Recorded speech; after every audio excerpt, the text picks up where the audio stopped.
And at 10, Tangent. The Superman of Earth Tangent was originally a human named Harvey Dent, who gained superpowers through a freak accident. He became one of the top superheroes, however, after defeating Ultra Humanite, who on this Earth was created by a US government super soldier project. He became too powerful to be controlled and then threatened to destroy the world.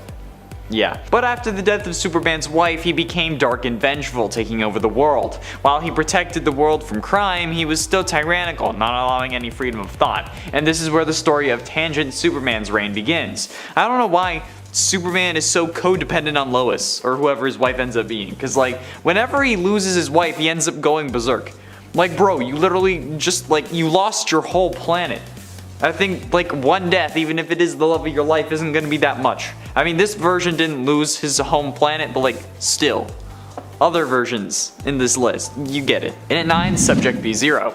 Subject B-Zero, also known as the Monster, was a creation of Lex Luthor, presumably used to combat Superman, but was taken out of stasis early to help combat Ultraman and the Crime Syndicate. Despite being the creation of Luthor, B-Zero had a gentle heart and simply wished to enjoy the beauty of life and to make his father proud. Although imbued with Kryptonian-like powers, B-Zero was easily overpowered and killed by Ultraman, much to the grief of his father, who actually grew to love him. So while not an evil version of Superman, you have to admit, if this guy was running at you, you'd be pretty damn terrified. Like bro, get some skin cream, some moisturizer. You look like a rock gnome named Deborah Mustard, come on. Next thing you know, you're gonna try to control me with one word and then make me a little robot trinket that's gonna get stolen by a goblin who only wants to eat pigeons. And look, you may not understand that reference, but if you do, we're friends now, okay? And at 8, Bizarro. The original Bizarro was created when Superman was exposed to a duplicate ray, in accordance with the science fiction concepts of Superman's stories of the there was a lot of sci-fi going on with Superman. However, Bizarro relocated to the Bizarro world, a cuboidal planet called Hatre, which is just Earth backwards, don't really know how to pronounce it, but it operated under Bizarro logic. So like, it was a crime to do anything good, and basically since Bizarro was the invert of Superman,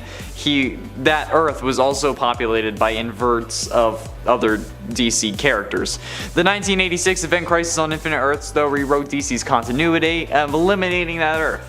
Since then, 2 different Bizarro characters have appeared. One of them was a flawed clone created by Lex Luthor, and the second, the longer lasting Bizarro, was an idea of the Batman villain the Joker, brought to life by the cosmic trickster Mr. Mxyzptlk. He was first introduced in Superboy number 68 from 1958 though, and is even one of the coolest Superman versions there is, even if he's not always like actually Superman and rather like an experiment, but like whatever. And at 7, Justice Lord. For much of his life, Justice Lord's Superman background matched the Justice League counterpart, until President Lex Luthor executed the Flash. Soon after that, Superman stormed the White House, while his comrades battled the Secret Service. And as they were doing that, Superman confronted President Luthor in the Oval Office. Despite Superman's accusations of corruption and abuse of power, Luthor refused to surrender and arrogantly stated that he would find a way to get out of prison, or at least avoid being prosecuted to begin with. Superman declared that if being a hero meant that this feuding and fighting had to continue, then he was done with it, and then used his heat vision to execute the president on the spot, Shazam style. After President Luthor's assassination, the Justice Lords spent the next 2 years imposing their brand of peace on the Earth through harsh rule. Justice Lord Superman himself continued to use his heat vision to lobotomize all of Earth's criminals and supervillains. As a result, all of them became harmless, walking vegetables who obediently inhabited the world's prisons. Which, I mean, like, is a little tamer than some versions of Superman. Like, lobotomy or death. Honestly, I don't know which would be considered more evil. And at 6, Kingdom Come Superman. Yet another world where Lois Lane dies. Except this time it's directly at the hands of the Joker, who had flooded the Daily Planet with his toxin, killing everyone but Lois, who had managed to locate a gas mask. When trying to attack the Joker, however, Joker just turns around and cracks her right in the skull. Superman returns as Lois succumbs to her injuries and dies. And as for the Joker, he arrives for his trial, but he's killed by a new superhero going by Magog. However, Magog ends up getting acquitted of his charges after killing the Joker, which honestly, I understand, but Superman is appalled by the public embracing a killer as a hero. Already disheartened at the death of Lois, Kal-El abandons his life as Superman and retreats to his Fortress of Solitude, where he spends the next decade. Superman eventually returns and reforms the Justice League though, with the goal of capturing heroes who took Magog's example and started killing, which results in many a battle and a nuke targeted towards metahuman genes, a la Invasion, the CW crossover. But in the end, Superman does end up dating Wonder Woman and they end up expecting a child. I mean, like, it took you a while, but you got over it. Attaboy. Halfway through into number 5, Red Sun Superman. The Russian hero known as Superman is an alternate version of the hero we know now, from an alternate reality in which baby Kal-El landed not in Smallville but rather in Soviet Russia, where he was raised by the government. This Superman, while still a hero to Russia, is antithetical to the United States and has defeated some American heroes such as the Green Lantern.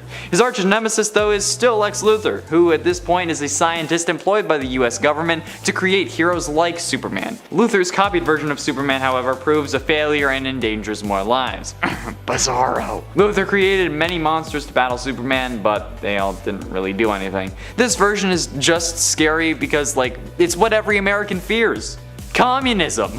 And honestly, with some of the other characters on this list and what they did to the human race, on this earth, I'm surprised that Russia hasn't used Superman to just destroy everything. Like, whatever. However, this story is a good lesson about who you keep in your life and how people around you affect who you turn out to be. So, there's that, at least. And at 4, Reverse Flashpoint Superman. In Tales from the Dark Multiverse 1 Flashpoint, we see a world where Barry died when trying to get his speed back with Thomas Wayne after creating Flashpoint. This leads to Reverse Flash claiming to be the Flash and then trying to get the war with the Atlanteans and Amazons to stop by threatening them. Obviously, this doesn't work out so well, so in an effort to save himself, Reverse Flash races through time, changing the events to create the world exactly how he wants it, with Barry not being able to stop him. Which involves saving not only Bruce Wayne, but Martha and Thomas Wayne as well, resulting in a world without a Batman. On the final page of the issue, we see Eobard with all the new heroes he ended up creating and convincing them to join him, as we can tell by the Reverse Flash symbols on their suits. Even Green Lanterns and Wonder Woman has one. This page also has a Superman, and honestly, sick suit, but being controlled, or I guess led by the Reverse Flash, makes this utterly horrifying to think about, especially when you can see the other members of the Flash family racing behind Reverse Flash. He finally got what he wanted. Eobard Thawne became the Flash. Getting close to the end, and in number 3, Ultraman. A member of the crime syndicate, an evil version of the Justice League that terrorized its Earth, that being Earth 3, Ultraman is basically the opposite to Superman. His real name, well, his real human name, is Clark Luthor, and is the adopted son of Lionel Luthor from Earth 2. Ultraman is Kal-El, with 2 L's, who comes from a version of Krypton whose people are mean-spirited and selfish. Unlike other incarnations, they gain power when exposed to green kryptonite. Just before his Krypton was destroyed, Kal-El's parents, Jor-El and Lara, sent him to Earth 3 to one day seek vengeance against the being that destroyed Krypton, teaching him to become the strongest being on the planet or to become nothing at all. Upon his arrival on Earth 3, the young Kal-El coerced a couple of young alcoholic substance addicts, Johnny and Martha Kent, to adopt him, only to murder them years later once he no longer needed them. He went on to found the crime syndicate and take over the world. This guy is a homicidal, violent megalomaniac with mommy and daddy issues. However, he's definitely a character I want to see on the big screen. Please. Penultimately, and at number 2, Overman. Overman is an alternate version of Superman from a different world in the multiverse, obviously, but unlike other versions of Superman, his primary language is German.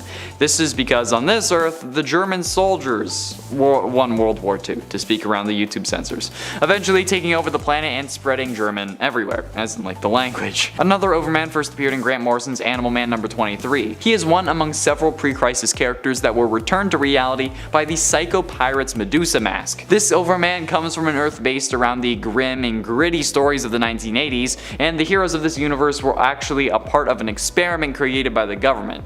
Overman...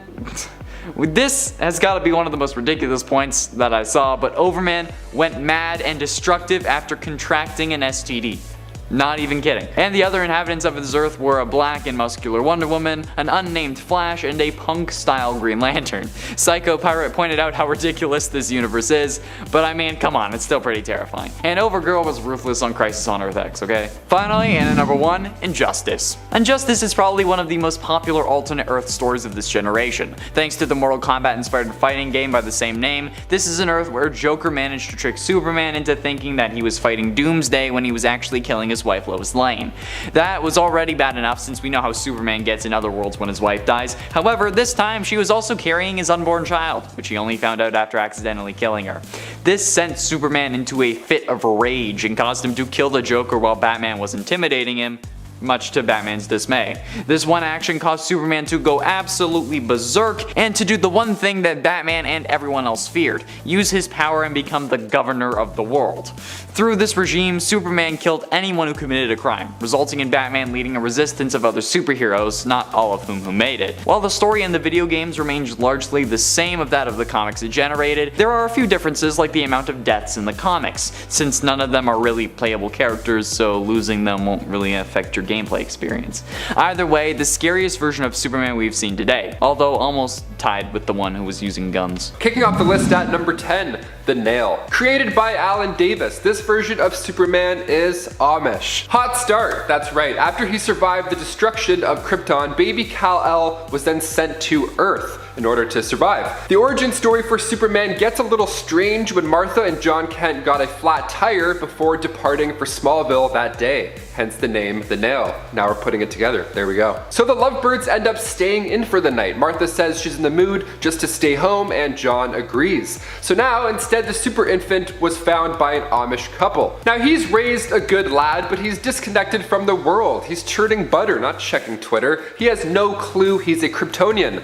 So in turn we get to see a Justice League with no Superman, and the world is a hot mess. Lex salvaged Kal-El's spaceship after he landed, so he used that tech to create an evil version of Jimmy Olsen. But when Super Jimmy is fighting the Justice League, the fight moves to Amish Kal-El's backyard, and that's when he discovers his true powers. He always had a feeling he was superpowered, he just didn't really know. So he bids farewell to his Amish folks, and then he unleashes the power of a god.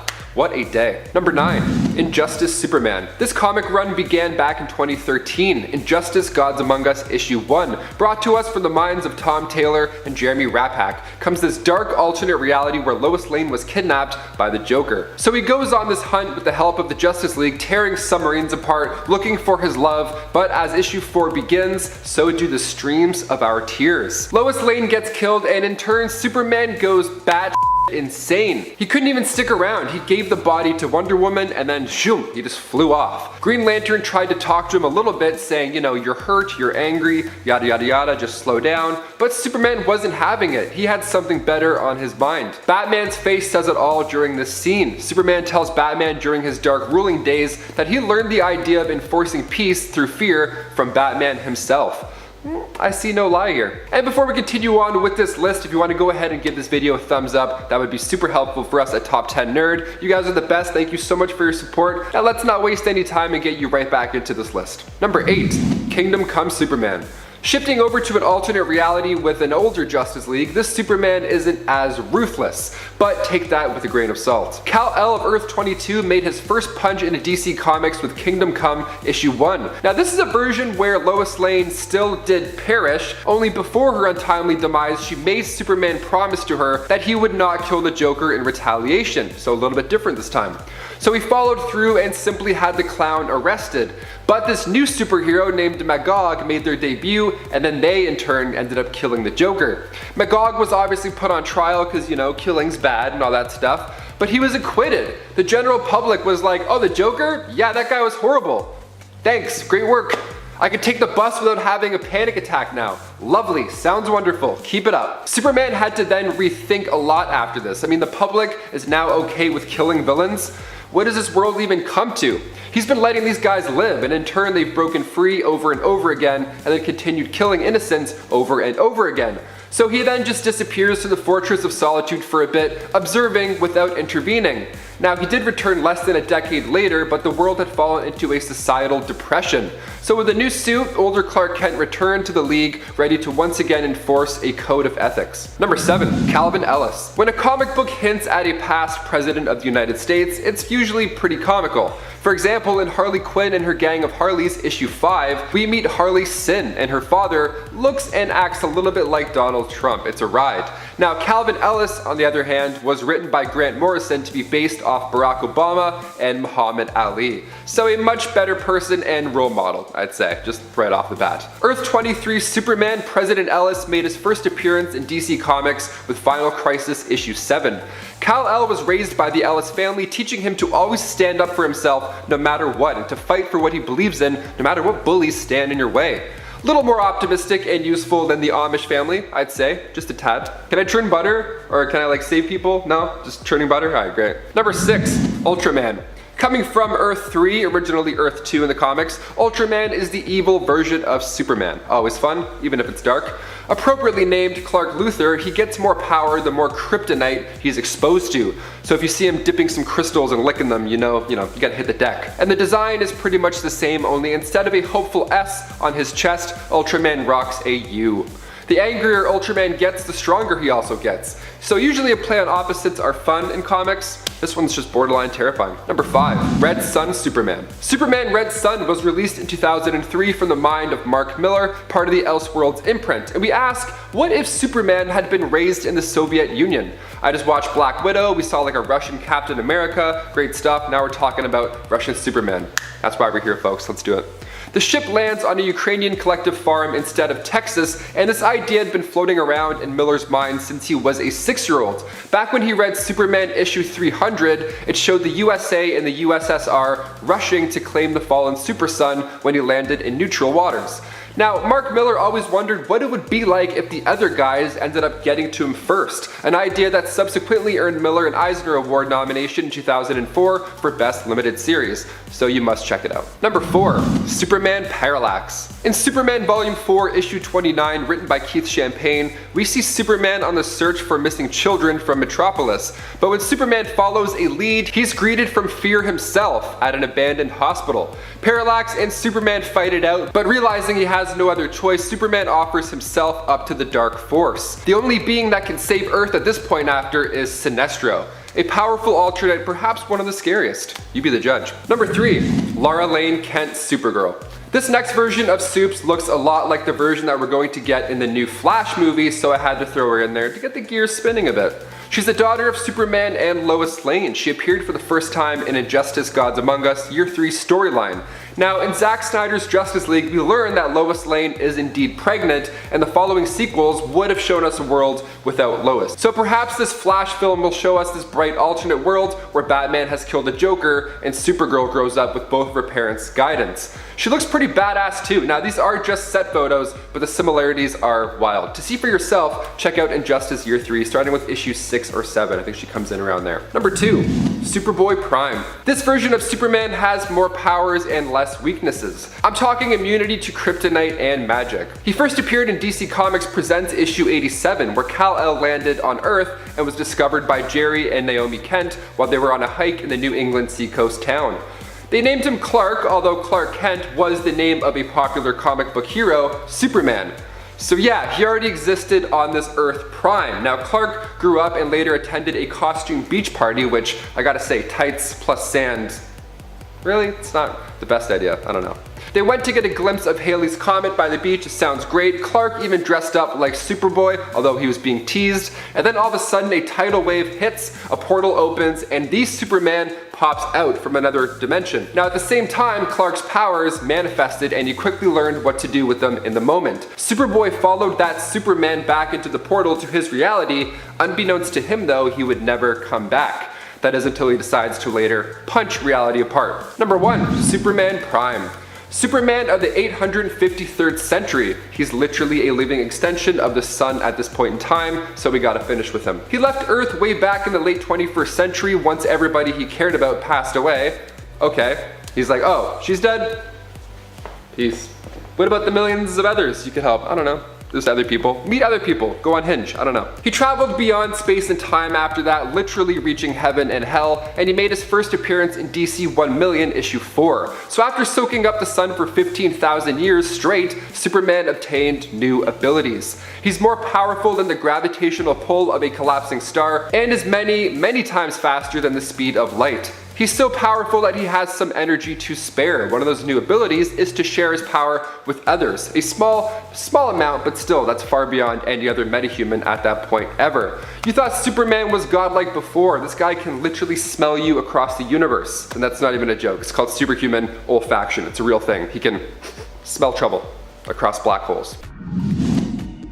Number 10. Red Sun Superman. Answer me this, have you ever wondered what would happen if Superman didn't have that good and wholesome upbringing and was raised somewhere else? Like, I don't know, let's say the Soviet Union? Well, wonder no longer, because that is exactly what happens in the comic book miniseries Superman Red Sun. Instead of his ship crash landing in Kansas, Superman lands in the Ukraine in the middle of the Cold War. In the story, Superman is raised with the ideals that the Soviet Union instills in him, and the world feels a sense of fear as a superpowered alien is the Soviets' new secret weapon. He still has all the powers you associate with Superman because he is still exposed to the yellow sun. With the passion and sense of justice we've come to expect from Superman, Soviet Superman was so dedicated to his country, which made him incredibly dangerous for the wrong reasons, because he was a living weapon that the Soviets used to spread their power throughout the globe. Over the course of about 20 years, he traveled the world with Wonder Woman, converting other nations and even becoming their new leader. He was a good leader, don't get me wrong, because he is still Superman, it was just for a very bad world. Highly recommend you check out this alternate Superman for yourself, starting with 2003's Superman Red Sun Volume 1, Number 1.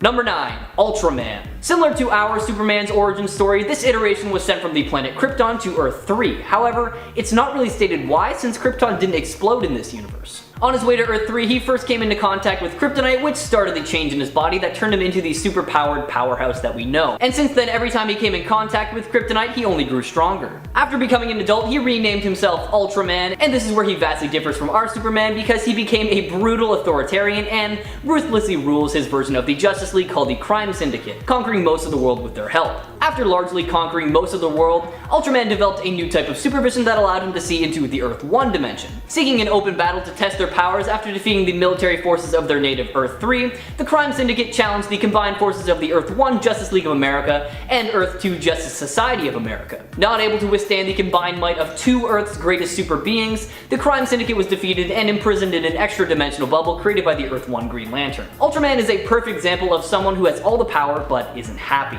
Hailing from an Earth where evil always wins, Ultraman is always looking for something new to conquer, torment, or honestly both. Check him out for yourself, starting with his first appearance all the way back in 1964's Justice League of America number 29.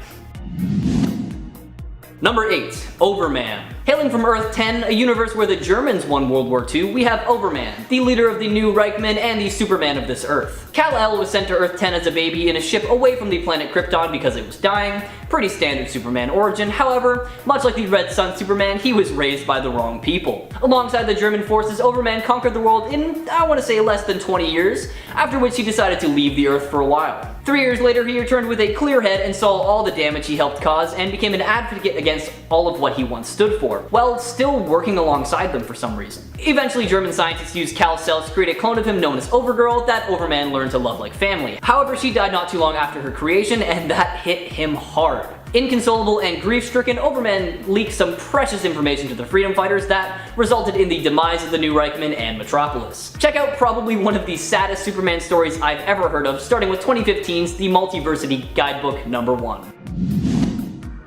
Number 7. The Eradicator. Existing on New Earth, the Eradicator was an ancient Kryptonian weapon merged with a human body to form the last son of Krypton, an extreme vigilante who surfaced after the death of Superman. The Eradicator was given to Superman while on Warworld, and it began its work again on Earth, creating the Fortress of Solitude and trying to manipulate Superman into becoming the ideal Kryptonian.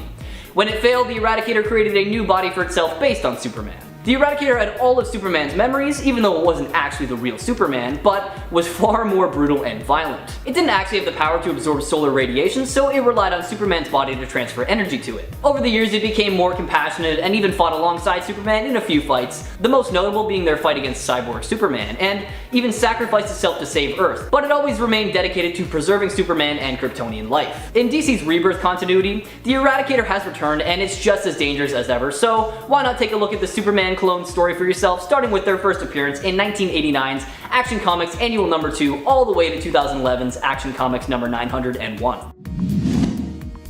Number 6. Black Zero. This is actually the third Black Zero. This was an alternate version of Superboy known as Superman 2 from a hyper time stream in which Superman had not returned to life and his clone had been left to fully mature and develop his full Kryptonian powers in addition to some tactile telekinesis. With this new power, he could create a field around himself that made him invulnerable, allowed him to fly, and also move heavy objects, similar to Superman's strength. Superman 2 tried to fight crime, but ended up losing a battle that cost its life, leading to a backlash against human cloning. He decided to rename himself after the pro-cloning organization on Krypton, Black Zero, and fight for clone rights. He used Project Cadmus to kill off most of the world's superheroes and recreated most of them as clones of the originals, but that wasn't enough for him. He entered Hypertime, a cross between a time stream and the multiverse during an era where DC Comics only consisted of one universe, to travel to other realities to fight for clone rights as well. Black Zero was a fanatical and ruthless warrior who was eventually and thankfully stopped by the combined strength of numerous Superboys from across Hypertime. Appearing across only a few issues, this is a short story that is definitely worth a read, so if you feel like it, check out 1999 Superboy Volume 4, number 61 to 64.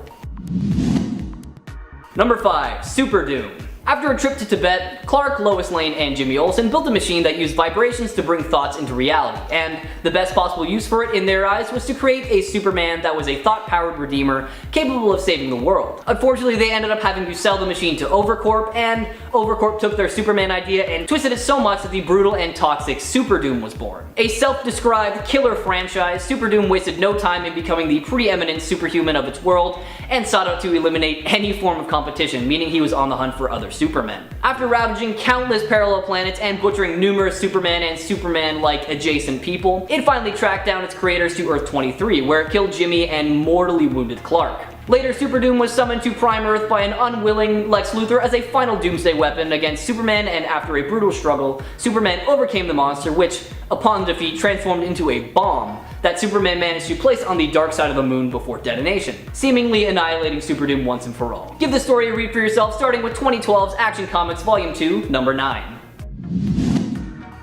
Number 4. Superman Earth 1198. In Superman The Dark Side, the baby Kal-El ship is diverted on its path to Earth and instead lands on the planet Apocalypse, home of the Overlord Darkseid. In this version of Superman, Darkseid is the one to raise him, and Superman becomes his loyal and devoted disciple and helps him in the destruction of New Genesis. As well as this, Superman doesn't grow up to wear tights and a cape. Instead, he opts for a menacing black and red armor with a lightning bolt S across his chest. Not only is this Superman powerful, evil, and terrifying, he also has a thing for weapons, using the Apocalypsean sword and Omega Warhead, as well as anything he can get his hands on. Superman in this story is more of a pawn for Darkseid than inherently evil, but much like the others, his actions have horrific consequences. With his direct and indirect help, Darkseid managed to extract the anti-life equation from Superman's cells and subjugated the world and expanded his reach. With Earth by his side and a yellow sun to power him up, Superman was forced to fight Darkseid to end his reign of terror. Highly recommend you check out this 3-issue run for yourself, starting with 1998 Superman Darkseid number 1.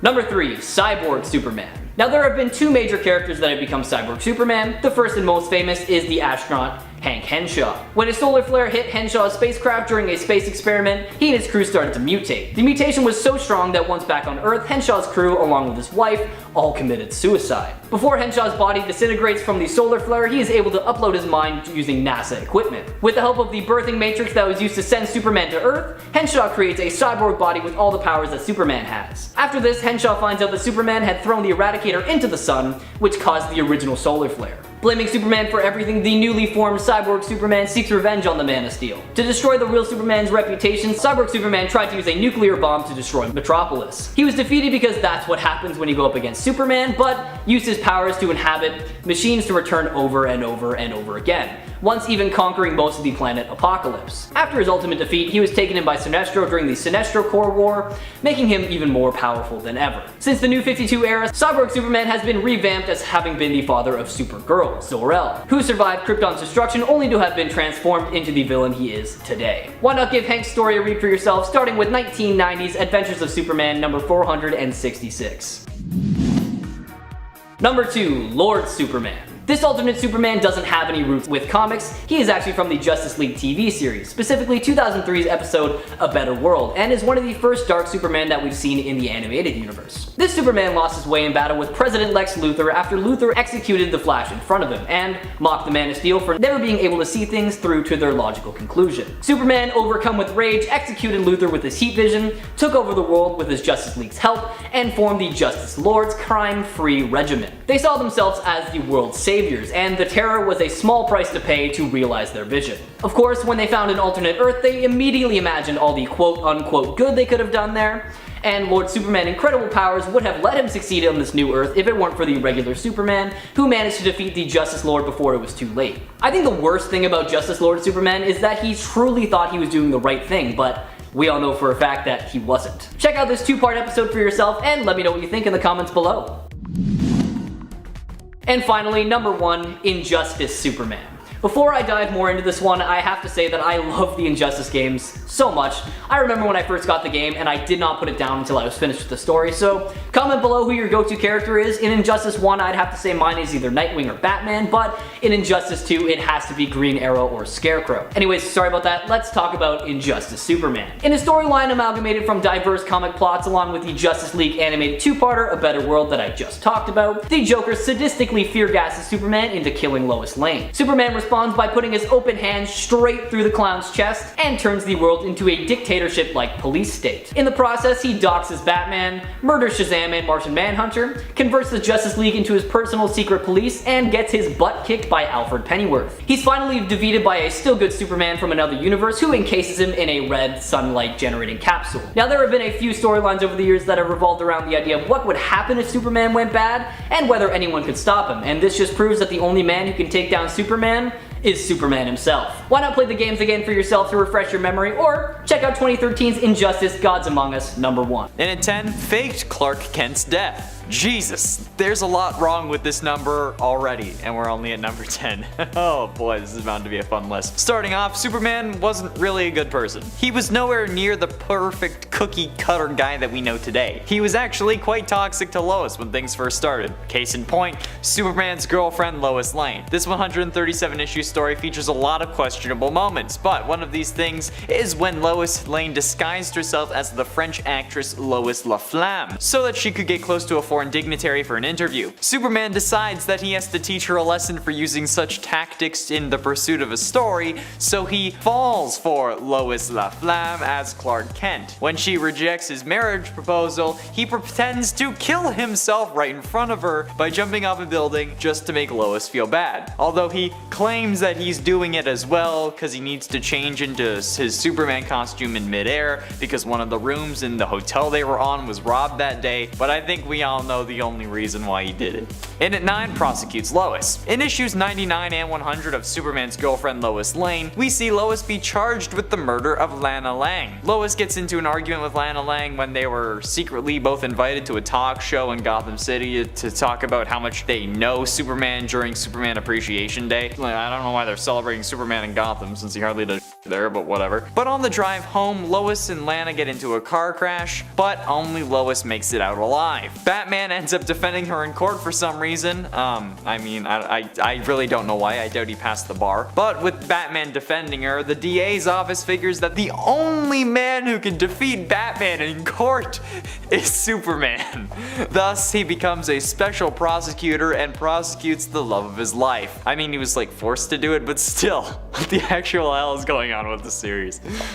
And at 8, killed Lois. While the classic "Oh Superman killed Lois" scene is typically pulled from the Injustice series, where Supes is tricked into killing that Lois and their unborn son by thinking they're actually Doomsday thanks to a special breed of Joker gas, I'd rather talk about the other time Lois gets killed because of Superman. By getting her pregnant. Yeah, that's right. You thought Spider-Man was the only one who had issues getting women pregnant with his radioactive swimmers? Well, the Man of Steel and the Woman of Kleenex are certainly not as good a match as some may think, considering how in Adventures of Superman Annual number 3, Lois gets pregnant and is then killed by the baby after getting a superpowered Kryptonian kick from inside the womb. Or at the very least a future version of her does, which either way is still messed up as hell. Even if you didn't think it would happen, I mean, like, you kinda need to expect something like that. To be fair, the baby had also not really been exposed to the sun directly, so maybe he shouldn't have had powers to begin with, but I mean, like, couldn't they just have kept Lois in like a chamber with a red sun or something? I mean, I don't know, there were ways to avoid it. And at 7, desecrates Lois's grave. Yeah, that's not even the worst part about this issue, it gets worse. After finding out that Lois is going to die from their baby, Superman tried to kill himself by flying into space as far as he could from Earth. But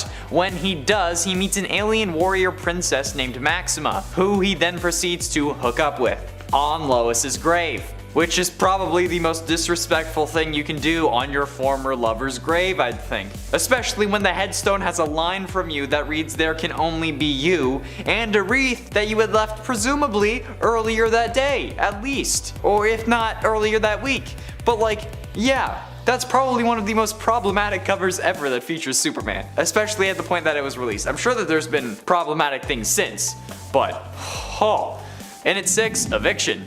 In Superman's 8th ever appearance in Action Comics number 8, he didn't seem to really have a grip on the whole how to be a good guy thing. Since after a group of kids commits a crime to join a gang, Superman takes the gang out thinking that it will save the kids. But they don't want to reform, they just want to keep being bad. Probably because the whole like, the gang is the only people who care about me kind of thing or something like that, right? That's usually the line. Well, want to know how Superman fixes that? Not by sending them to jail or getting the cops to take him for some kind of scared straight thing. No, he instead gets an idea from a hurricane and starts tearing the poor neighborhood apart. Yeah, thinking that when he's done, the town will be rid of its quote, filthy crime-festering slums. I mean, I guess it kinda worked in a way since the government ends up rebuilding modern apartment units there that are definitely too expensive for the previous residents. So the crime does leave because the people have to leave as well. Halfway through into number 5, Exposed Batman. While this seems like something that any version of Superman would do if they turned bad, it's actually interesting to see that only the Injustice version of Superman did it. Yeah, after getting fed up with Batman leading the resistance against his totalitarian regime, Superman tells the world that Batman is really Bruce Wayne. How does he do this, you ask? Like a press conference or like a worldwide news message or video maybe? Nope, none of the above. This dude frickin' outs him on Twitter. Superman, in just 4 simple words, tells the world that Batman is Bruce Wayne. Using those 4 words, actually. From the official Superman Twitter account, by the way. Dude doesn't even use his Clark Kent Twitter. Man, he's still hiding behind his identity, but then decides to out Bruce's. It's a damn shame. With over 2.5 million retweets and over 3.5 million favorites, this was certainly number 1 on trending for sure. At least until Kim K posted a pic in like a Batman costume to capitalize on the news, pushing the actual Bruce Wayne as Batman thing to number 2 on trending. That's probably what would have happened. Let's be honest. And at 4, World War II propaganda. When World War II was ongoing, a load of the population turned to superheroes to provide hope. This is where we got Captain America and more. But this also turned Superman into the noble American hero that we know him for today. However, that caused him to be a little more on the prejudice side of things in his material. It was mostly to encourage able-bodied men to enlist and others to buy war bonds to fund their soldiers. But my question is, why did you have to lean so hard into the whole race thing? Really, DC? Like, Superman was literally printing posters that said things like, Superman says you can slap a Japanese soldier with war bonds and stamps, with a very stereotypical drawing on them as well as some offensive slurs. So yeah, that's pretty messed up. They also did this to avoid having Superman just like straight up end the war, because like, let's be honest, if he was fighting, there would be no war. They came up with various excuses for it too, like Clark Kent accidentally using his X-ray vision to read the wrong eye chart while trying to enlist, resulting in him being rejected. Getting close to the end, in at number 3, made a film with his friend's wife. A lot of people make fun of the adult film industry, okay? But honestly, it's the backbone of the economy, at least in some cases. However, Superman has never shied away from helping small business owners, especially in Action Comics number 592 and 593. That's right, before Kim K had her go at it, Superman tried the whole celebrity tape thing, with the help of a character named Sleaze, one of Darkseid's former enforcers. Superman tracks down a missing new god, Big Barda, to Metropolis' roughest neighborhood, the Suicide Slum. There, Superman discovers that not only has Barda been brainwashed by Sleaze, but the Apocalypse native is using her to produce a line of popular adult films. Superman tries to rescue her, but ultimately falls under Sleaze's control as well. And Sleaze does exactly what you would expect. He becomes sleazy. He takes Barda and Superman to the local videographer and makes some naughty videos. Then her husband walks in. It's certainly an interesting couple issues. Penultimately, in at number 2, Executioner. Nowadays, Superman doesn't really kill, aside from a few moments, Man of Steel and Injustice most notably. However, there wasn't really an origin for this moral code. We just kind of assumed that he was a good guy that didn't want to kill. However, writer John Byrne wanted to answer that unasked question in Superman number 22, one of the most controversial Superman stories ever. In this issue, Superman finds himself in a pocket dimension where a group of 3 Kryptonian soldiers had wiped out all life on Earth, with the exception of Bruce Wayne, Lex Luthor, and a synthetic life form that was calling itself Supergirl. They try to fight the criminals, but they're not really a match for them, which results in Supes taking some unexpected actions. He exposes the group, which also included an alternate reality version of General Zod, to golden kryptonite of their world, resulting in them permanently losing their powers, and him keeping his since it wasn't kryptonite from his world, it was from their pocket dimension. But Zod still threatens Superman and says that he'll track him down and destroy his Earth, even though he literally has no powers. But instead of just abandoning them on a dead planet, Supes thinks that that's not enough, so then he kills them with kryptonite. However, he is still grief-stricken and then promises that he will never kill again. My question is, why'd you have to pull out the green kryptonite if you already took away their powers? Couldn't you just have like... Finally, in at number 1, ruled the world. Oh boy. Usually when people talk about ruling the world and Superman, they talk about Injustice again. And while this is a great story and an example of what can go wrong with superheroes, the story of King of the World is also a good cautionary tale about Superman. In the late 90s, this story featured a series of prophetic dreams that make Superman realize that his regular MO, just flying around and waiting for disasters to happen, isn't really working. And Kal-El decides to be a little more proactive. However, to him that means building a series of spy satellites to survey Earth, helping Superman keep track of everything that's happening at once, all over the globe, and giving up his life as Clark Kent to work as Superman full-time. Sleep deprived and losing his grip on humanity, as well as his sanity, Superman starts to interfere more and more with Earth's affairs, toppling extremist governments and even changing the weather. But when he realizes that he can't be everywhere at once because, you know, it's the whole world, the Man of Steel deploys an army of Superman robots to help maintain law and order, effectively making Superman a benevolent dictator. Only snapping out of it when he gets a kiss from Lois Lane. This is what happened, okay? This is what No Nut November will do to the weak-minded, okay? Superman wouldn't stand a chance. Also, I find it funny how he made flying robots, because the Man of Steel made Men of Steel. In at 10, Future Flash. The Future Flash is certainly a powerful version of Barry, but he's not really from another reality, but from an alternate future that he wants to prevent from happening, hence why he's at number 10. The Future Flash is a version of Barry Allen from the future who blamed himself for the death of Wally West. So in an effort to correct that mistake, he tries to prevent this tragedy by killing people. Yeah, he starts killing his enemies to gain enough speed to travel back in time. He starts by killing Gorilla Grodd with like a little microbomb that he phases into his head, and then eventually he kills enough people that he can travel back in time to kill one final person, himself. His goal this whole time was to travel back to before Wally dies and kill his old self, preventing any of this from happening. At least that's what he thinks is gonna happen, which is honestly a pretty awful plan if you ask me. But based on how he killed his entire rogues gallery, essentially in order to gain enough speed to travel back in time, makes him seem pretty damn powerful, and honestly, really scary. Like, if you're willing to kill another version of your past self or whatever it is, okay, you need some therapy or something. I mean, it still sounds like a paradox to me, like I don't think you could actually kill yourself, but hey. And at 9, Kingdom Come. Wally West from Earth 22 is really powerful, but it comes with a major downfall. In the Kingdom Come universe of Earth 22, Wally West received his speed through unknown means, but nonetheless he still became the Flash, obviously. When Superman retired though, Wally kept going, but he kept going and never stopped, running from scene to scene, disaster to disaster, never taking a break. This ended up somehow just making it so that he could never stop running, having to constantly run as fast as he could, resulting in appearing to everyone as just a red blur, classic Flash style. But while this is powerful, he literally cannot stop, so there isn't really much benefit to it. However, he didn't end up killing himself or traveling back in time to kill himself, so you know what, in my books he's more powerful than Future Flash, even if he can't stop running. I mean, like, at least the cops or death can't really catch him that way, right?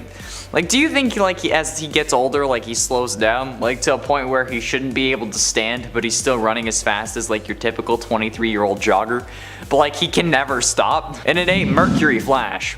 Mercury Flash is a robotic version of the Flash made by Dr. Tornado as a member of his Metal League. The robot uses a mercury-based physiology, whatever that means, that makes it able to somehow channel the Speed Force. I don't understand how this man not only learned about the Speed Force but was able to replicate or siphon it using mercury or whatever, but who cares? It's comics. It doesn't need to make sense as long as it advances the plot. First being introduced in the Multiversity Guidebook #1 in March 2015, this version of the Flash can do everything the normal Flash can do powers-wise. Because, you know, he's a robot, he can't really do, human-like activities. And has the added advantage of, you know, being a robot, so he doesn't really fear death.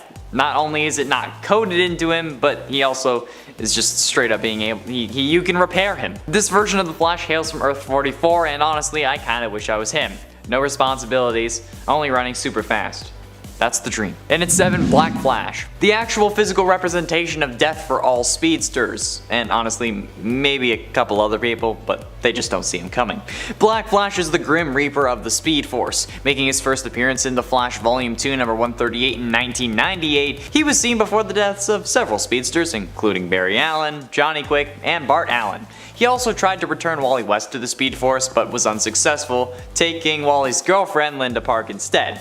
I mean, like, based on past experiences, Wally, feel like he did you a favor. But since he was unsuccessful the first time, Black Flash returned to try to take Wally again, freezing time for everyone who didn't have a connection to the Speed Force, which is a total dick move. Like, first you take my girl, and now you're still trying to get me? Like, bro, at least give me my girl back. But thanks to the combined efforts of multiple speedsters, including Jay Garrick, Max Mercury, and Jesse Quick, Wally was actually able to race Black Flash to the end of time, causing death to apparently have no meaning, which I mean doesn't really make total sense because as long as someone is still living, death would still matter, but oh well. It's comics, like I said. But that didn't stop the Speed Force, because later Barry Allen returned in the Flash Rebirth storyline, becoming the new Black Flash. Until Professor Zoom took over the title after, you know, he was raised in the Blackest Night storyline. Yeah, there's been a lot of Black Flashes. And at 6, Darkseid War. What's more powerful than a speedster death? What about actual death as a speedster? That's right. In the Darkseid War storyline, Barry Allen becomes the host for Death, also known as the Black Racer. Through Barry, Black Racer kills Darkseid and Barry fights off Black Racer, escaping from his grasp. Barry runs away, but the Racer gives chase, staying mere inches behind him.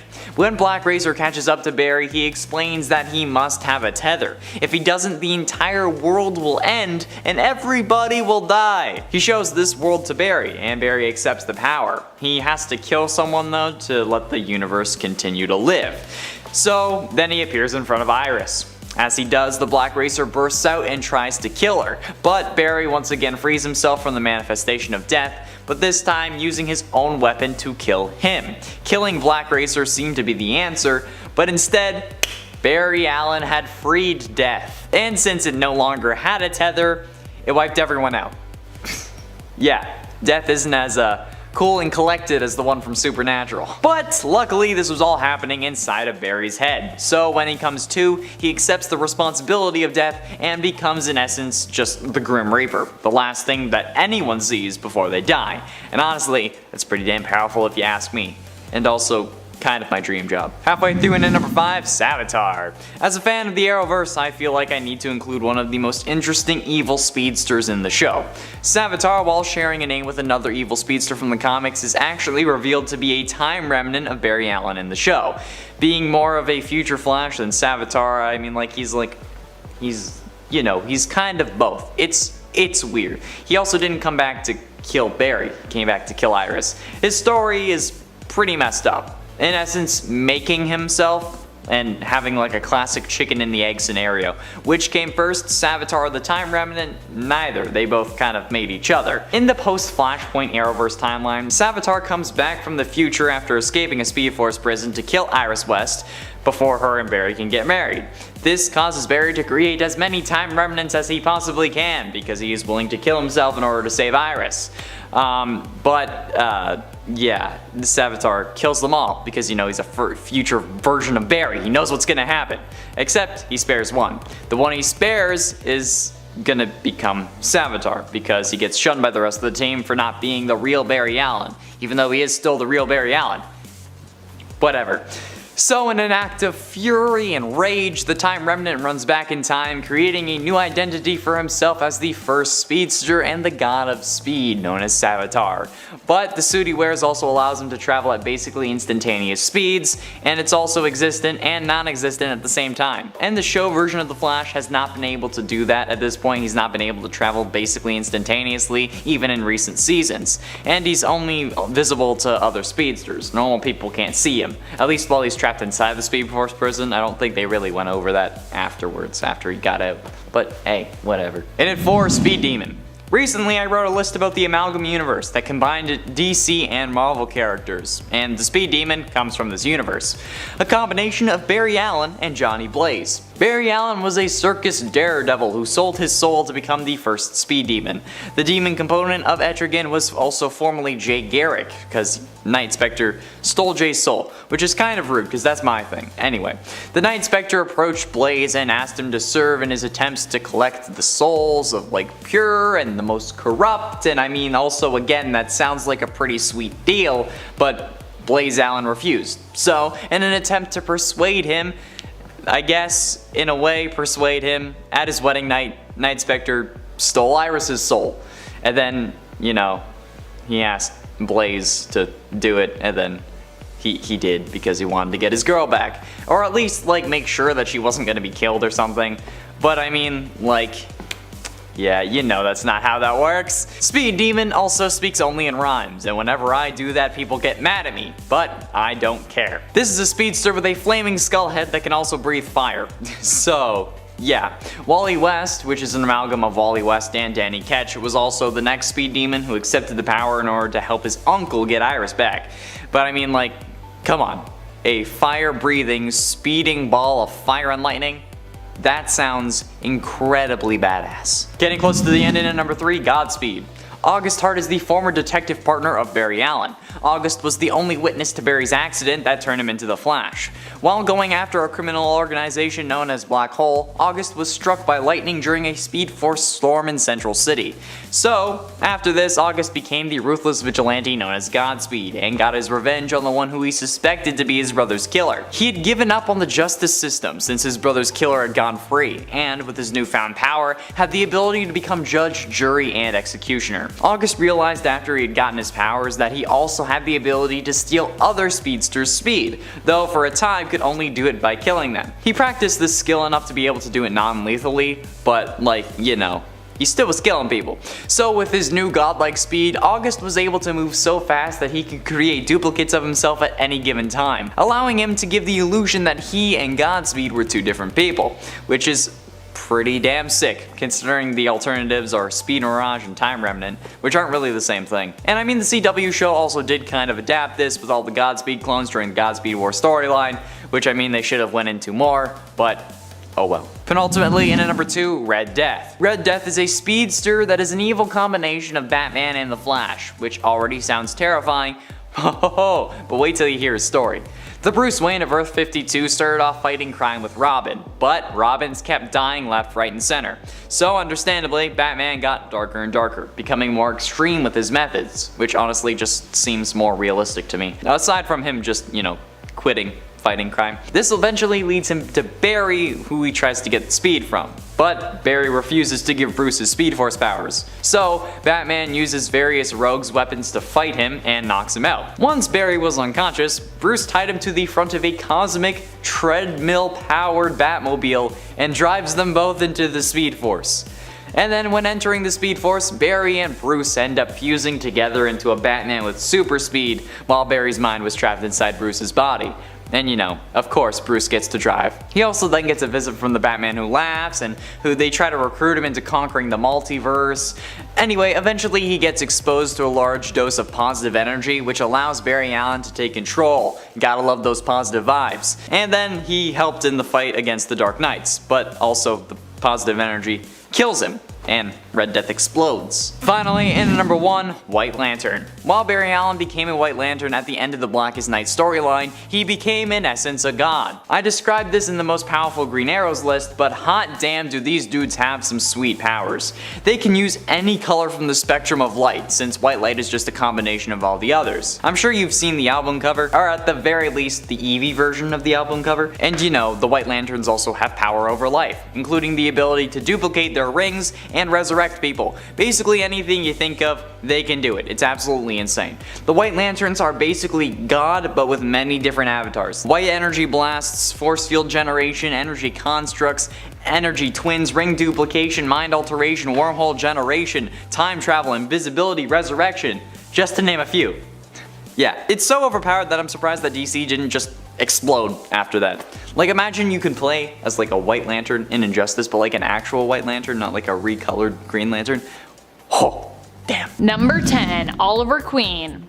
During the Elseworlds story in CW's Arrowverse, we learned that Oliver Queen and the Flash have swapped bodies, or rather roles. Everyone seems to think that Oliver is Barry and that Barry is Oliver. Initially, although both heroes struggle to fit into the other's role, eventually the two are able to figure out what makes the other such a great hero and channel some of their energy.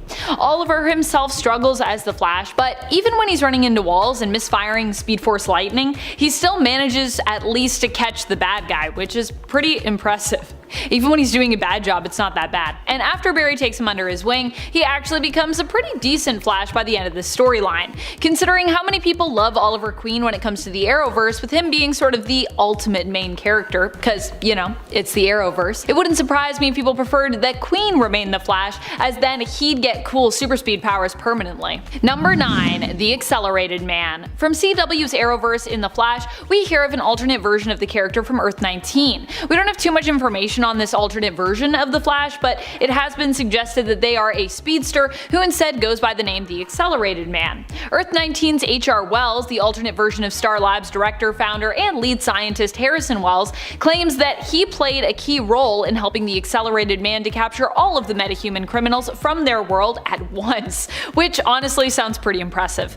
The Accelerated Man is also a speedster from the comics who hails from Earth 19, although that version of the character is a little bit different, though they do look pretty similar to the CW version. And friends, before we move on to this next spot, really quick, before we get there, make sure you click that like button. It does help us out and it lets us know that you want more good Flash content like this. Number 8, Iris West II. Iris currently goes by the name Impulse in the comics. She is the daughter of Wally West and Linda Park, who initially was lost when the New 52 started up. However, her dad remembered her existence and the family he had once had from the previous continuity, and he would end up seeking out Iris and her twin brother Jay. In the previous continuity, it was suggested that Iris could even grow up to become faster than her dad, Wally West, who is known for being one of the fastest speedsters of all time. So that's pretty impressive. However, in the current continuity, I don't think this has been established as something that could happen in Iris's future. However, we do know in Iris's future that she could go on to live to do her father, the Flash, proud, and while not an explicit version of the Flash, we have seen into a future in issue 771 of the Flash, where she goes on to become the new Kid Flash. And because I love Iris so much, I'm gonna count it because I just love her as a character. Number 7, Eobard Thawne. I know what you're thinking, hey, but isn't Eobard Thawne known as a villain and the Reverse Flash? In the main continuity, yes, but in the Dark Multiverse Flashpoint story, Eobard actually becomes the Flash, and what's more, he kinda becomes a hero as well. A dark, twisted, and messed up hero, hellbent on eradicating competing heroes of that universe, but a hero nonetheless. He succeeds in defeating Barry Allen and Flashpoint Batman, aka Thomas Wayne, and then sets out to change the world, shaping it into his version of perfect. This involves preventing Batman from ever becoming Batman, and instead creating his own superhero team. Number 6, Impulse. Okay, so Impulse isn't really the Flash. He's more associated with the Kid Flash name than the main Flash name, though he did at one point dress up as the Flash in order to buy time for Wally. Unfortunately, his very brief time impersonating the Flash wearing the costume was cut very short, as at this time Bart was without his powers and ended up being killed. Of course, this was still a very moving story involving Bart, who is probably the most loved member of the Flash family, with really only Iris and Jay West offering any potential competition there, in my opinion. Those two are are a couple of super lovable cuties as Wally and Linda's kids. Also, despite being young, Bart Allen is still super powerful when he is powered. He can time travel, hop dimensions, has been shown to be fast enough to fend off and even beat God's speed, and he can phase. Number 5. Jess Chambers. Jess Chambers is the Flash from Earth 11, who in Future State ended up moving to Earth 0, heading there to help at first but deciding to stay on Earth 0 permanently. They ended up joining the Future Justice League, and while working alongside their teammates, we saw Jess do something pretty cool. Something I'm not sure I've ever seen another Flash do before, but if you have, I guess let me know in the comments. The Justice League seem to be trapped in another world by the White Martians, who have taken their place and aim to conquer Earth 0. Flash uses their Speed Force senses to determine, based on the vibration of the Earth that they are on, that it's not actually the Justice League's homeworld, it's not Earth 0. In order to take the League home, Jess then shares their power with their teammates, also granting them a connection to the Speed Force and super speed temporarily, allowing them to travel through the multiverse together and all return home. Also, for those wondering, Earth 0 is the number for future states, reality, and Earth. Number 4. Jay Garrick. Jay Garrick was the first Flash. He actually gained his superpowers from his own experiments. He might not have been the fastest Flash initially, considering that he could travel near the speed of light, which in retrospect now isn't actually that fast compared to some other Flashes, but back in the day that was considered to be pretty impressive. Before we got as crazy as being able to duplicate yourself with the Speed Force and travel back and forth through time, Jay was also known for being a brilliant scientist. He has even been called on in the past in the original comic series to use his scientific skills to help save the world. And when it comes to making all the right calls, Jay is definitely one of the wisest Flashes that we have in the comics, as he has the most experience. Jay is also one of the best Flashes because, well, he doesn't really overstay his welcome. He ended up retiring as the Flash but would still make appearances here and there when he was needed, which honestly I think is the best you can do, because as a Flash you kinda can go back into the Speed Force and pop back out again, but you don't need to stay forever. Unlike some Flashes. Looking at you, Barry. Number 3. Red Racer. While his existence in the comics was a bit short-lived, Red Racer is definitely one of the coolest Flashes that we've ever got to meet. He was not just a science nerd like so many of the Flashes are, but was also a comic book nerd. The best kind? I think so. He made sure to get President Superman of Earth 23 to sign his Superman comic upon meeting him. Red Racer is the fastest man alive on Earth 36 and part of that world's Justice 9 team. He ended up joining a multiversal sort of Justice League that included Earth 23's Superman, Earth 11's Aquawoman, and Captain Carrot of Earth 26.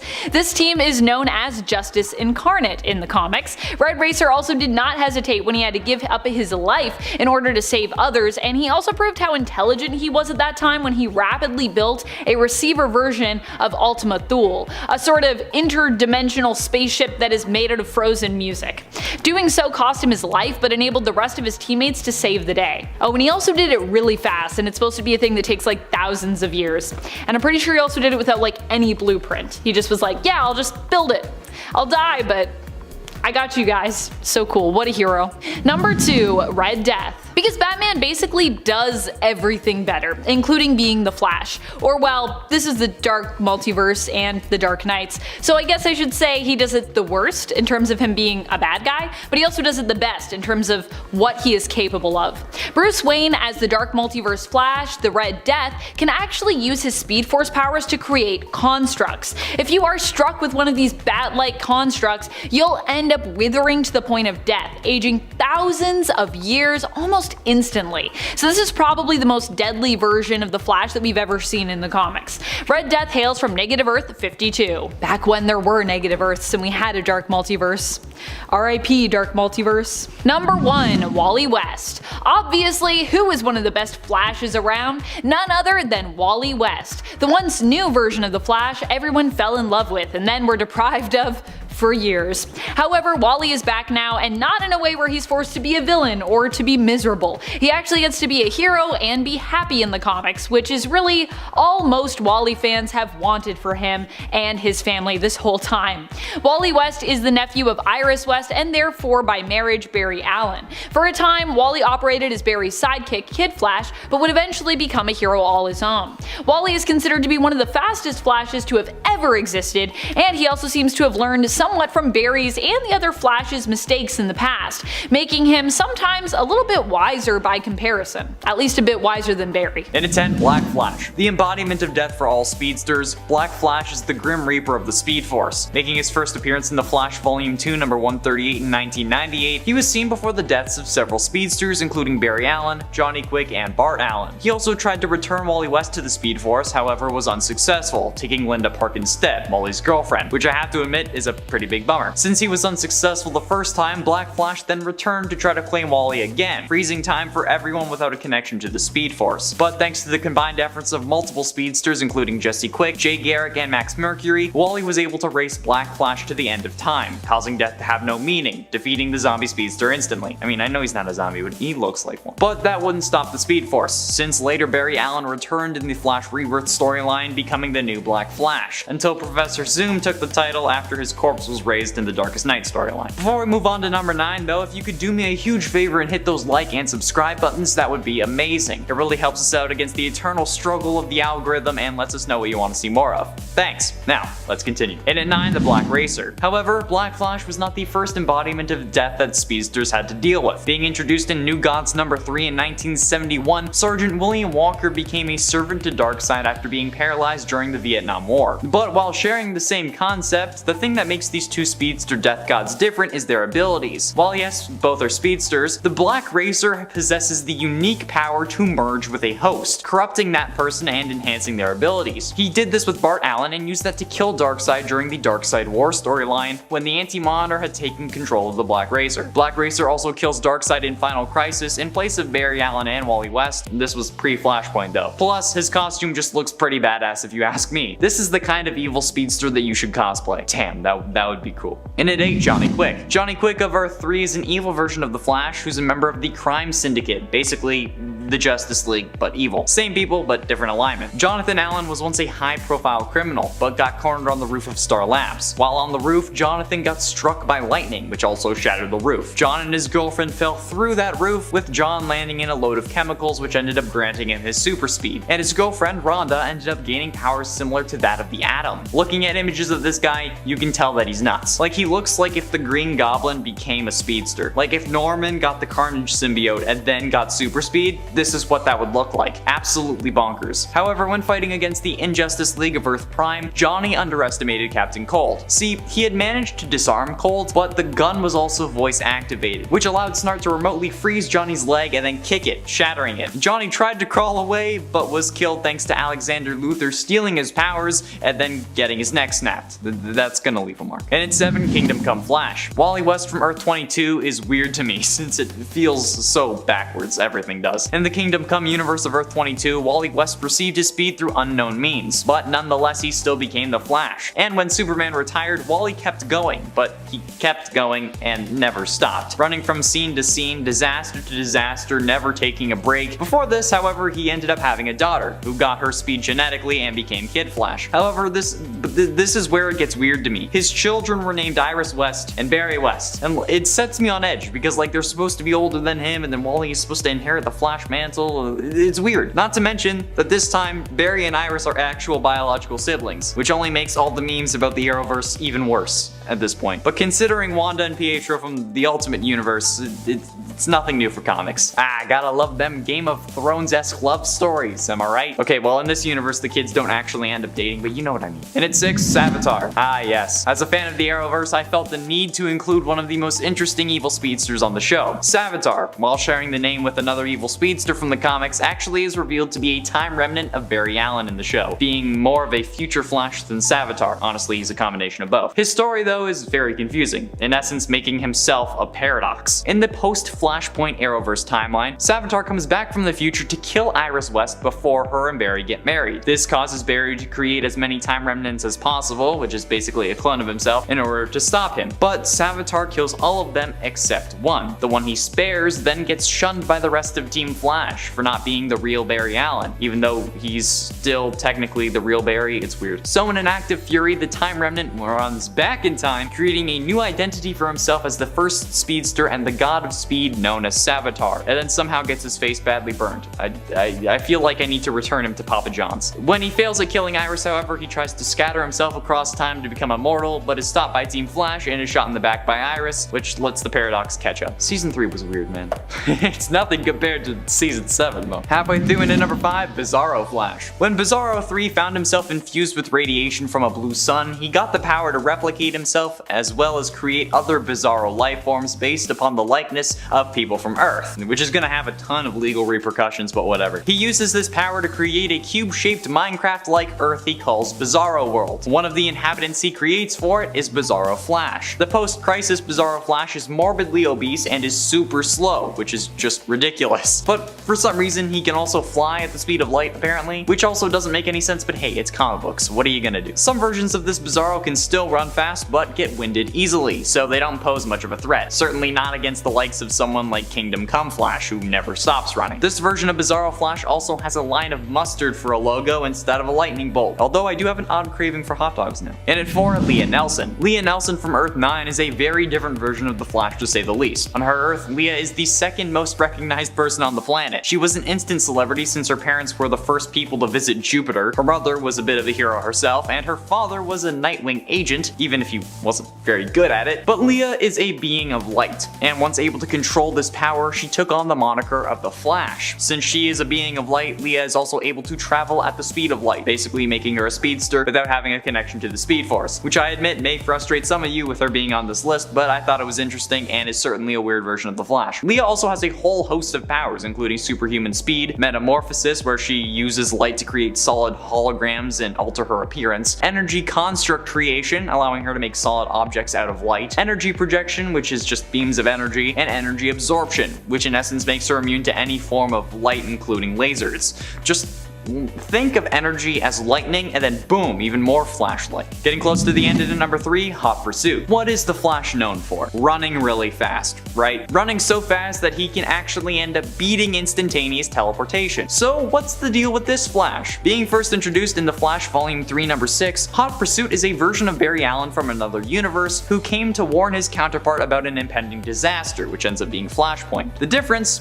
This Flash doesn't run. Instead, he has a Speed Force powered motorcycle called the Cosmic Motorcycle. Yeah, his cowl is a motorcycle helmet and his suit is in black and white. This version of Barry Allen doesn't seem to have a physical connection to the Speed Force, only being able to access it through his motorcycle. Unfortunately though, Hot Pursuit dies 6 issues later in The Flash Volume 3 number 12 as a part of the Road to Flashpoint event. The moniker of Hot Pursuit would later be adopted by Patty Spivot after she stole his gear from the Central City Police Department. Penultimately into number 2, Speed Demon. I remember a while ago I mentioned an amalgam universe that combined DC and Marvel characters, and I mentioned the Iron Lantern, a combination of Hal Jordan and Tony Stark. Well, today I present you Speed Demon, a combination of Barry Allen and Johnny Blaze. Blaze Allen was a circus daredevil who sold his soul to become the first Speed Demon. The demon component of Etrigan was formerly Jay Garrick before the Night Spectre stole Jay's soul. The Night Spectre approached Blaze and asked him to serve him in his attempts to collect souls of the most pure and the most corrupt. Blaze Allen refused. So in an attempt to persuade him, at his wedding, Night Spectre stole Iris's soul. Blaze then accepted the bond, hoping to get Iris back, or at least to ensure her safety. Speed Demon speaks only in rhymes, but is a speedster with a flaming skull head that can also breathe hellfire, which is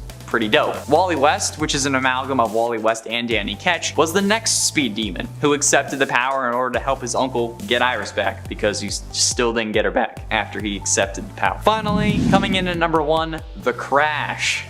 Oh my god. Coming from Earth C-, this Crash is the fastest animal alive, and a member of the Just a Lot of Animals group, which is this world's Justice League. On Earth C, everyone is some form of animal, and it's probably the most ridiculous thing that you could ever read. While his real name is unknown, the Crash is this universe's Flash. And not only that, but he's actually a turtle. The classic tortoise in the hare scenario. Slow and steady wins the race to get super speed and a connection to the Speed Force, apparently. And I'm not even kidding, he fights against characters with names like the Weather Weasel instead of the Weather Wizard. That's hilarious. I love it so much. The Crash was first introduced in Captain Carrot and His Amazing Zoo Crew number 14, which also features super superheroes like Wonder Wabbit, that's actually how it's said, Aquaduck, Batmouse, and apparently not a Batman who is literally a bat for some reason, the Green Lambkin, and not the Green Lantern, and my personal favorite, the Green Sparrow, along with a load of other ridiculous names like The Item. I suggest you go check these out if you're looking for a laugh because oh my god, this had me cackling. It's great. And at 10, Future Flash. The Future Flash is certainly an odd character, not due to anything about them, be it physically or otherwise, but because of his motives. The Future Flash is a version of Barry Allen from the future who blamed himself for the death of Wally West. In an effort to correct his mistakes and try to prevent this tragedy, he starts killing enemies to gain enough speed to travel back in time. He starts by killing Gorilla Grodd with a microbomb he phases into his head. Then he eventually kills enough people to travel back to kill one final enemy, himself. His goal this whole time was to travel back to before Wally dies and kill his old self, preventing any of this from happening. At least he thinks. Which honestly is a pretty awful plan if you ask me. Like, I know that it's like, well, alternate timelines or whatever, but if you went back in time and killed yourself, wouldn't you then not be alive in order to go back and kill yourself, thus making it impossible for you to kill a past version of yourself? I mean, you could kill your future self, but not your past one. It just seems odd to me, honestly. Though Future Flash is evidently stopped, he does give Barry a clue about the murder of his mother, saying only one word: Thawne. And at 9, Red Death.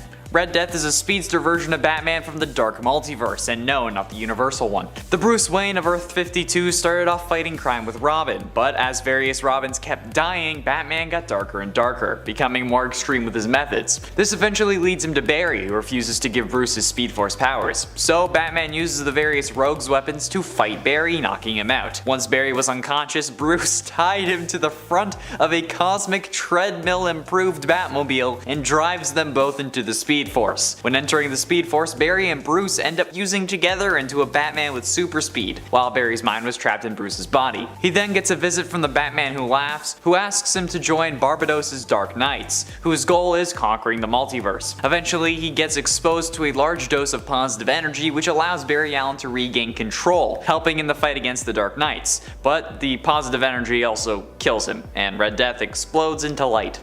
Fun. And at 8, Daniel West.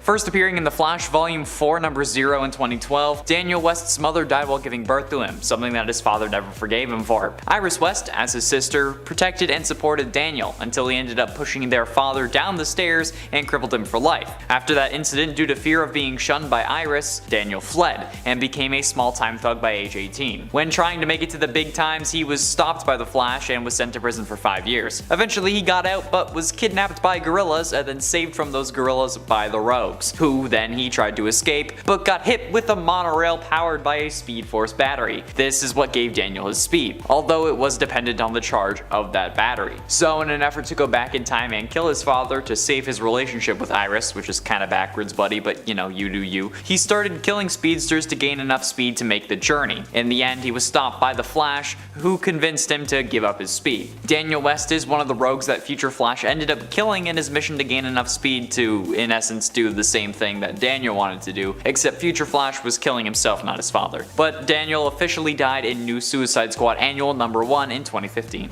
And at 7, Earth X. Earth X, or Earth 10, Flash was born and raised in a world where Germany won World War II. And since this is a sensitive subject for YouTube, I'm going to avoid using specific terms, so my apologies in advance. While his real name is unknown, Der Blitz, as he's known in German, is the member of the, oh god, I'm going to butcher this, Gretchkidtilga. Oh wait, hold on, that's wrong, I need to yell it. Gretchkidtilga! God, I hate myself for that. Which is basically an evil regime version of the Justice League, also referred to as the JL Axis. The current members are Brunhild, the Earth 10 Wonder Woman, Leatherwing, Earth 10 Batman, Hawkman, Hawkgirl, Flash, Green Lantern, and Overman, the Superman of Earth 10. This version of the Flash also appears in the Freedom Fighters The Ray animated series that takes place in the Arrowverse, but was interestingly missing from the Crisis on Earth X crossover that featured characters from this show. Instead, this Flash was just Eobard Thawne from Earth 1 wearing Harrison Wells' face, which leads some to believe that Thawne killed the Earth X version of Flash in order to prove himself to the regime. And at 6, Savitar. The Savitar from the comics is certainly another interesting character, first appearing in Flash Volume 2 number 108 in 1995. The man whose name is still unknown that became Savitar was a Cold War test pilot. As he reached top speed in a test flight for a supersonic fighter plane, the plane was struck by lightning and went down in hostile territory. Once he learned about his speed though, he became obsessed and craved more, like any villain does. He named himself after the Hindu god of motion and spent years studying, learning new powers that no other speedster had mastered. He can protect himself in what is in essence a speed force field, give speed to objects and even other people, and heal injuries instantaneously instead of just way faster. As Savitar's obsession grew, so did his followers, and he became the leader of basically his own self-worshipping cult. That's the dream. And as he desired more, he went after the only speedster around at the time, Johnny Quick. The fight ended up causing Max Mercury to show up, who led him to the speed field where Savitar bounced off. He did at some point return and instead wanted to eliminate his competition, including the Flash, Impulse, and especially Max. But he ended up dying in the Flash Volume 2 number 111 in 1996. Halfway through in at number 5, Capitalist Couriers. First appearing in the Flash Volume 2 number 6 in 1987, the group originally known as the Red Trinity was created by Russian scientist Pyotr Orlov, I totally butchered that, when he and his partner attempted to recreate Flash's super speed abilities after watching a daring rescue. The second group of test subjects was successful and were named the Red Trinity. The group included Anatoly, Bebek, and Cassiopeia, and they became agents for the Soviet military. But here is where it gets weird. When the third Flash came to enlist the help of Dr. Orlov in the issue of saving Jerry McGee's life, the Red Trinity chose to follow Orlov to America. While there, they became infatuated with American culture and chose to stay in the US, opening a business as a team of super speed messengers called Capitalist Courier Service Inc. Cassiopeia has since died because he was running up the side of a building trying to make a delivery when his speed vanished and he fell to his death. This was thanks to Savitar's reappearance. These Russian speedsters literally made Amazon super prime. That's hilarious and I love it. That's probably what I would do with my powers, honestly, now that I've gotten the idea from this. Thank you. And at 4, Silent Running. When your world is described as a paradise, there isn't much that you can think to screw it up. That's because you didn't consider volcanic eruptions blotting out the sun, sending that once paradise into an ice age. When this happened, surviving members of the Holy Light religion went on a pilgrimage to find salvation for their people. The leader of the Holy Light, Stephen Mallory, left his sons behind while he went on his journey. Brian and Tristan were left alone, with Tristan taking his father's place as leader while he was gone, even though Brian was the eldest. However, upon their father's return, Tristan killed him. Then the brothers went out into the world in search of lightning, one of the foundations of their religion.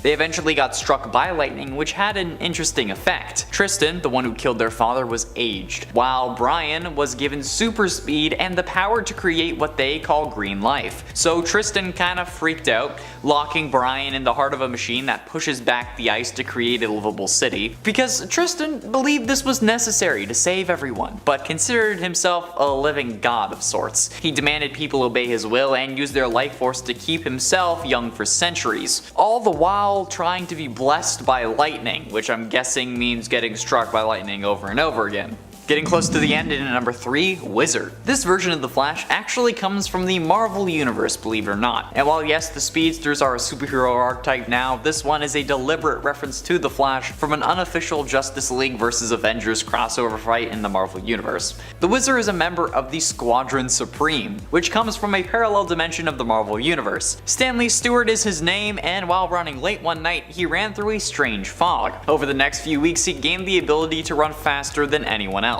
The original goal of the Squadron, which Wizard was a founding member of, was to create a utopia, which they would have accomplished. They turned much of the world into a paradise within the first year, but stopped when a former member, known as Nighthawk, convinced them that it was in essence a dictatorship. Shortly after the project ended, multiple members of the team got stranded in the Marvel Universe, but did end up making it home. Penultimately, in at number 2, No Rules to Follow. In an Elseworld story where metahumans are hated, much like mutants in the Marvel Universe, 10 individuals with superpowers banded together to try and get the world to trust them by doing good deeds. These people, who on other Earths would be known as the Flash, Shark, Fire, Dr. Light, Polaris, Power Girl, Poison Ivy, Tasmanian Devil, Changeling, and Metamorpho. But unfortunately, they didn't accomplish their goal, since their attempts to contain a nuclear meltdown made everything worse. universe. After this disaster, metahumans went into hiding, and a few metas, Flash included, begin raiding military bases that had previously attacked them. But after a battle with the Control Squad, which was a group of high-tech operatives with the Wayne Foundation, created to fight the metahuman menace, caused an even further split, resulting in Ivy, Changeling, and Metamorpho all hating the military even more. But when Superman showed himself after some convincing, Wayne funded a new group, made of the original 10 metas minus those who wanted revenge, and replaced those 3 with Blue Beetle, Booster Gold, and Superman. This new group, which was dedicated to upholding tolerance and justice for humans and metahumans alike, became known